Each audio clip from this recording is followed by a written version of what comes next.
maybe it wasn't necessarily the coolest thing to enjoy movies, as a boy that featured a girl as the main character, but there's something about Wonderland itself that I absolutely adored.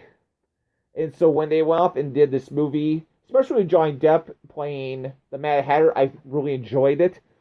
They managed to go off and turn this movie, this story into like a great, action movie. I mean, there's that wonderful scene between, Alice and the White Army against, the Queen of Hearts, the Red Queen and her Red Army, and with the Jabberwocky at the end of the movie, that is absolutely great. And I'm really looking forward to Alice Through the Looking Glass. And I feel kind of bad, because Tim Burton's not actually going to direct it; he is producing it. But I mean, again, if it's as good as Alice in Wonderland was, it's going to be a great movie. And that right there, that's my top 10 list. Now, I'm kind of curious to hear what your top 10 list is going to be. This is the longest I have gone without talking, and it hurt. Tim Burton has so many movies that he has, one way or another, touched, shaped, whatever you want to call it. It's really hard for me to pick my top 10. But, I'll give it a try. You'll give it a try. I'll give it a try. So, my number 10 is James and the Giant Peach. Now, I thought it was a perfect, well-done movie. First of all, I love peaches. Second of all, I love oversized fruit. And third of all, I'd love to sail the world in an oversized fruit that I can eat. It's the perfect adaptation of a movie that speaks to me because, well, I like food. There's not really much I can say on James and the Giant Peach. If you haven't seen it, you're missing out on so much. It was a classic, very funny, sometimes dry, but usually pretty funny movie. My number 9, which is one of the ones that we share in common, is Beetlejuice. I don't know what really speaks out to me with Beetlejuice other than the craziness, you never know what's going to happen, and the constant, it's a horror, it's a comedy, it's a horror, it's a comedy, so much back and forth. It makes you question what you're watching, why you're watching it, and why you can't look away. It's just perfect. I'm not very good on descriptions. That's okay. Perfect. Now, another movie that we shared in common, I think yours was a little higher on your list, I may be wrong, but Mars Attacks. It takes an alien invasion to a whole new comical, version. When you picture alien invasion, you picture Mars Attacks. Aliens trying to pretend to be humans in order to take over the world, and the comedy that ensues is so much worth the watch. It's a little grainy, it's a little slow, but it's a big blow up in your face. It's classic. My number 7 is Edward Scissorhands with, Johnny Depp. A classic movie that really started me on Tim Burton. I have tried to hunt down so much Edward Scissorhands, stuff that it's unbelievable. It's the first movie that spoke out to me. Honestly, and to quote a really different movie, but in the same director act, it sent me down the rabbit hole. Literally. It was a classic movie that I don't know, you couldn't help but feel the emotions and everything for the, Johnny Depp character. It was perfect. One of my all-time favorites, but not high enough to be in the top 5. My number 6, and it's really hard to describe this movie because it wasn't a very popular movie for people, but that's Dark Shadows. Also with Johnny Depp. I like the darkness of it, but also the comical. It's another basically Edward Scissorhands, Beetlejuice, along the same aspect. It's a really comical version of a vampire movie, but in a more human touch.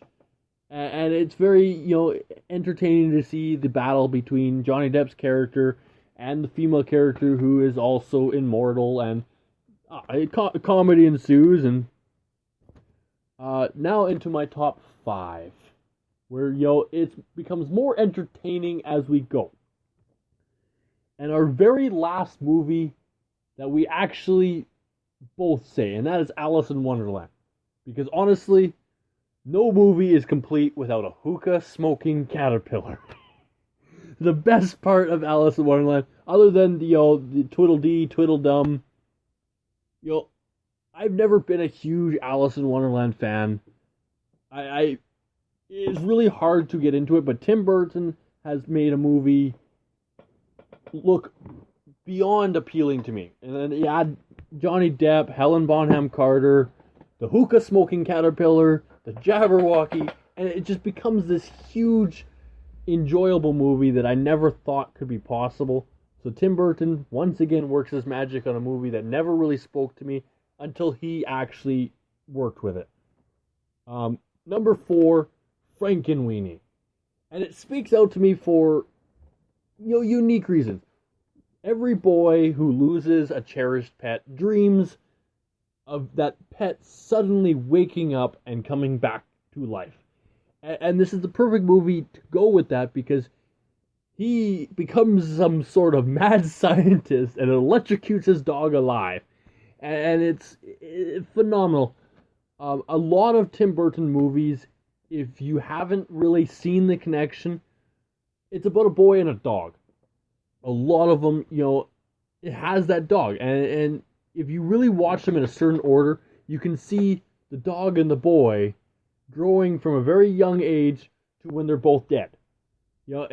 Corpse Bride, Frankenweenie, Nightmare Before Christmas all has that boy and the dog. So it's a unique connection. Sweeney Todd, and I loved it for the pure gore. And it's the only musical that has ever spoken to me, just because of the gore and the slicing of the necks and eating more than people. Repo? That's besides the point. We're not going to talk about Repo here. That was I got to go back and watch that movie now. Number 2, Corpse Bride. Very romantic movie about a man marrying the dead, marrying the alive, and then the dead kills the living, and blah, blah, blah. It's a phenomenal movie, and I don't know, it's one of those ones that have spoken out to me so many times I can't stop watching. I own it. I have watched it countless times. I cannot stop watching. I'll probably watch it again tonight. And that says how much I love that movie, and the only reason it is not my number 1 is 2 words: Jack Skellington. So my number 1 is, of course, Nightmare Before Christmas. I am a huge Halloween fan, and the fact that I am a huge Tim Burton fan proves that I am a huge Halloween fan. Halloween is the perfect time of year. I watch all these movies, especially Nightmare Before Christmas. Jack Skellington is honestly one of my favorite characters. If I could have a tattoo, any tattoo in the world, it would be Jack Skellington eating a pumpkin. He is the Pumpkin King. It has Sandy Claus, the Oogie Boogie. It's every nightmare known to child. It is the perfect movie for someone who loves horror, basically. Nightmares and Oogie Boogies and creepy crawlies, and there's my top 10. Oh yeah, and you know what? I'm actually surprised that we actually had 4 in common. There's a couple on there I didn't add, but I actually saw, and they almost made my list. Sweeney Todd, I thought was really good, as well as Dark Shadows. Again, that was another one I enjoyed. I just didn't enjoy them quite as much as the others. I mean, come on. I mean, for me, Batman was where it was. Yeah, we all have different tastes. I watched Tim Burton for the original horror slasher, gusher, blah, blah, blah. Exactly. So, and with that, we need to go have a quick break and we'll be back in about a minute to try to bring in our top 10 lists for Steven Spielberg before we go off the air.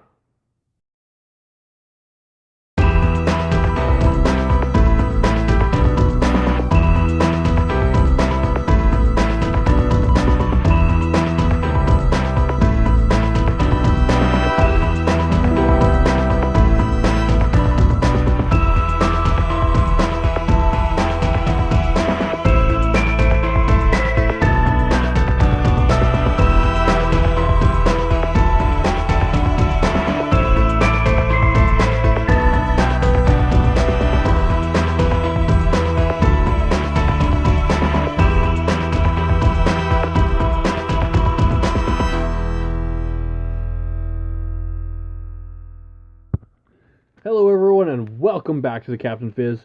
We're now on to our top 10 Spielberg movies.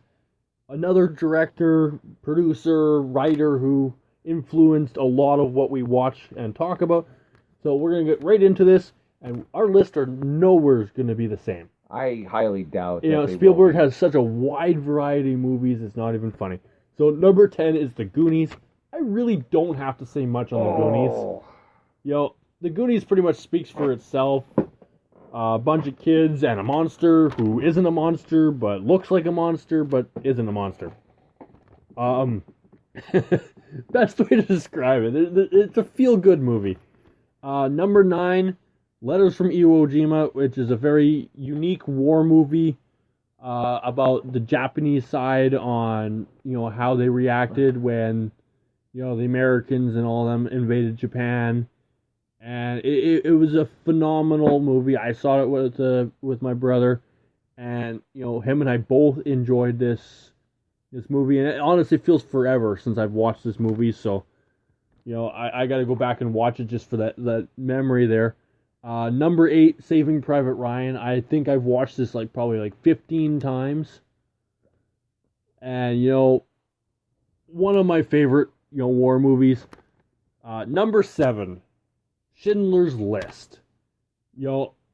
Honestly, probably by far one of the most fantastic horror movies out there.